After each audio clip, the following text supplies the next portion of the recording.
Hey Canucks fans, welcome to another edition of Ask Me Anything. I'm Canuck Clay. I'm the founder of the GLCPC, the Good Looking Canucks Positivity Club. This is my Canucks take all in one take. It's Clay's Canucks commentary for Sunday, June the 20th, Father's Day. Subscribe for Canucks insight that's positive, timely, and trustworthy.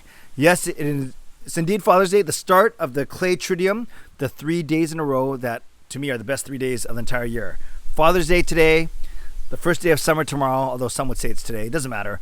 And then my birthday on Tuesday. So, a couple things real quick, and then we'll get right into your questions. Some really good ones this week, as always. 4:30 to 5:30, Zoom chat for Hall of Fame and franchise level members. I posted the link on my community tab. Let me know if you didn't get it. And then tonight, 10 p.m., my weekly live stream. Going to try and convince Sean, Jacob, and Kayla to appear for at least 5 or 10 minutes each in honor of their father on Father's Day. Some really great questions. Let's get to them right away. Hopefully you can hear me above this rustling wind, but it was too nice to record this inside, even though the sun is pelting off of my already shiny forehead. Crispy Assassin says this: do you think Rathbone can be a top 4 D-man next season, and how can the Canucks improve their defense next season? Yes, I do think Rathbone can be a top 4 D, and I was really high on him at the end of last season after he got his 10-game stint. Others were saying, well, hold the fort or hold the phone or hold something, Clay. Maybe he's not as experienced yet. You got to start him on the third pairing and maybe bring in Edler back or someone else back. So let's say this. I think by the middle of the season, he will be the second pairing left side defenseman. I just think he's too good. He brings too much to the table, to the team. So yes, I do expect him to be a top 4 D-man by the middle, if not the end of next season. How do the Canucks improve their D? Well, I think we're going to get another year, a better year of Nate Schmidt for sure. I think he struggled for whatever reason adjusting to his new team.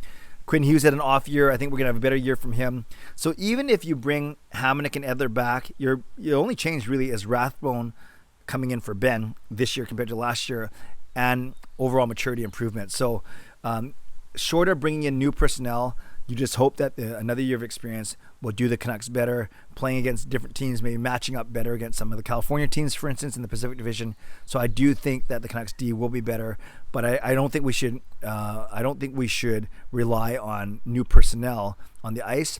But don't forget, Bradshaw, new assistant coach, he's going to work wonders with our blue line. I truly believe. So I'm excited for them. Great question, Joe Pratt says this: Jim Benning says he wants to get younger and faster up front, plus get more experienced players. How do you see that unfolding? Yeah, it sounds like a contradiction. I think you can do both. You think Podkolzin will be one guy who will be in our top 9 next season, so already you get younger that way. Meanwhile, when you're talking about more experienced players, I think you can search the free agent market for guys that can come in and maybe an upgrade over a guy like a Zach McEwen, or maybe even a Colin or Jonah Gadjevich, guys that you don't know if they're even going to be here with the team next year. So look at Podkolzin to make a huge impact like Hoglander did this season. And then I still think you're going to look for 1 or 2 top 9 free agents as well. C-Edits, thoughts on the Coyotes looking into an Oliver Ekman-Larsson trade, according to Elliot Friedman on Hockey Night in Canada Saturday headlines. Do you think the Canucks will rekindle this treacherous idea yet again? I love the word treacherous, C-Edits, although it scares me inside. No, they are not going to... They don't have the money to. You thought they were cash strapped last summer. They're even worse this summer. Of course, it gets better next summer. But no, I don't think you explore Ekman-Larsson. That's just basically an overpriced Edler. Like, I know they're not the same guy, but they're both Swedish. They're both larger. They're both, maybe you'd say Ekman-Larsson's still in the prime of his career roughly, whereas Edler's on the downside. But no, there's not enough money, and I think you want to see kind of connected to my earlier answer. I think you want to see what Rathbone can do, whether that's in a second or third pairing. As soon as you bring Ekman-Larsson in, he's got to play top 4 with Hughes. So are you going to be able to develop Rathbone? So bring in Edler cheaper than bring in Ekman-Larsson on his massive contract. Been there, done that. So let's not do it again. Beauty breaks. Who do you think Seattle will claim from Vancouver? I think it's going to be Zach McEwen or it's going to be Madison Bowie. Up front, I've always said the Canucks are going to protect the big 4 of Pettersson, Besser, Horvat, and Miller. Then Tanner Pearson, Tyler Mott makes 6. I think the Canucks are going to protect Matthew Highmore because you traded for him. You traded Gaudette for him. It'll look bad if we don't protect him. So that leaves guys like Gadjevich, Lind, McEwen, Virtanen exposed. On the blue line, you protect Julevi, Schmidt, Myers. That leaves Madison, Bowie. And then on the in goal, obviously, you protect Demko and leave Holtby exposed. Out of all those guys, I think Zach McEwen is the guy to go. Still has potential. Third or fourth line, probably fourth line guy. Some energy, still young. I think that's who Seattle will take. Ethan, related, says this. Do you think Seattle will be a super team next season? I don't. I think GMs have learned their lesson from when they're making side deals and protecting guys and flipping picks with Vegas 4 years ago. They've learned their lesson. Vegas has been good ever since then in all 4 years of their existence. So there's no way the GMs are going to let that happen in Seattle. So I think Seattle can still compete for a playoff spot in a weak Pacific Division, but I don't think they will be a super team. Nucksfan number 29. Do you think Price is capable of stealing the series from Vegas? Yeah, even if it's not stealing the whole series, if it's stealing, and when I say stealing, I mean actually helping Montreal win a game they shouldn't have, i.e. the last game. So if he does that 1 or 2 times, say twice, or even 3 times, but let's say 2, and Montreal actually outplays Vegas and deserves to win another 2, there's your 4 wins already. So to answer your question, yes, I absolutely think that Price can steal the series. And when I think about it, it's not just playing lights out for every single game, but single-handedly, or at least stealing 2 or 3 games. Obviously, that goes a long way towards winning a series. And they're up 2-1 as I record this. Maestro, do you think Sam Reinhart is going to be a JT Miller? Whatever team he does go to and puts up good numbers. I looked up their stats. JT Miller is .63 points per game in his career. Sam Reinhart is .65 points per game in his career. So already very, very similar numbers. You'd say Reinhart maybe a bit stronger defensively, but maybe Miller is the better leader, but that comes from being a little older. So yeah, I do think he is going to put up good numbers. He's second overall pick, right behind Aaron Ekblad in 2014, whereas JT Miller was a 15th overall pick, still in the first round, which is still really good. So yes, I do think Reinhart is already putting up JT Miller type numbers. 2 more. Karan, hey Clay, who's your favorite sports athlete of all time and what makes you respect them the most? Thought about this a lot. The 2 guys that I know the most about are actually both basketball players, Michael Jordan and Kobe Bryant. Now, no one's perfect. I think Jordan had a few faults, maybe hard on his teammates, but maybe that made him such a good competitor. Kobe obviously had that, the trouble in the court case back in Denver many, many years ago, but rehabilitated his image, of course. And I respect how fierce they were as competitors, yet they did a lot to grow their sport, not just in their own league, but across the world.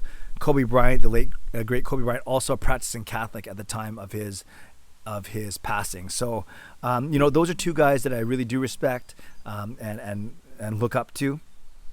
Favorite sports, and I also like Henrik Sedin too. Henrik and Daniel, closer to them, met them a few times, and even Trevor Linden to that. Maybe because I'm obviously the Canucks are my favorite team, so that is kind of that might be my local pick. So I like Kobe Bryant. I like Michael Jordan, and then the Sedins and Trevor Linden. Lastly, Noah, hey Clay, how old were you when you started playing the piano, and what is your favorite song to play on the piano? Noah, thanks, great questions. I started playing truly around 4 or 5 years old, started in lessons, and my favorite, I'm not the most technical player. I think I'm good with my ear. I'm a good R&B, pop, worship type player. I'm not not obviously, you can tell from my videos, not the best classically trained player, but that's okay. And then my favorite song to play is by Bruce Hornsby on the Range. That's Just the Way It Is, or I think it's called The Way It Is. You know, you guys have heard me play that almost every stream I do. And then Tupac made that into Changes a couple decades ago. So yes, The Way It Is my favorite song to play on the piano. Thank you for asking. By the way, you guys see my nice shirt? Actually, I'll just show you here. For Father's Day, yes, obviously I'm a dad, repping this Mickey Mouse dad shirt for Father's Day. So there you go. I think that was 8 or 9 questions, really good ones. Hope I answered them to your satisfaction. Leave a comment below if I did or if I didn't. But I know some people ask me anything answers and they think they're supposed to ask questions. No, don't ask me any questions today because I'm not going to get to them until next week. And better yet, it's better to ask me next week. So thanks again. In the comments, react to any of my answers. Tell me if anything surprised you or if basically I hit it right down the middle, exactly what you thought I would say. Don't forget, 4:30 to 5:30, Zoom chat for Franchise and Hall of Fame, 10 o'clock to 11 o'clock, live stream for everyone. Hopefully I can get my 3 kids to join us. So thanks again for watching. Thanks for submitting questions. I invite you to subscribe if you'd like to, like this video if you'd like to become a member of the channel, if you'd like to. Oh, I forgot to mention, shout out to my Hall of Fame members, Jen75, Sim Alexander, Justin Credible, nucksfan number 29, Lucas Gates, Chris Seifried, Adam Broomfield, Jamie, Sports Soccer More, Shea Family Channel, and Shannon Hollingworth. Thanks for your support as always, and thanks for the support of all members of all levels. You are listed in my video descriptions. If you want to become a member of the CCC Crew, press the join button underneath this or any of my videos, or on the memberships tab on my YouTube channel. There we go. Still getting used to doing all the shoutouts at the end of the videos. Subscribe, like, become a member, comment. Would love to interact with you on this beautiful, beautiful day. And I hope to see you either in the Zoom chat for members or in the live stream tonight. Have a great day. Stay safe, stay healthy. Take care of yourselves, take care of each other, and happy Father's Day to all fathers out there. God bless, and go Canucks go.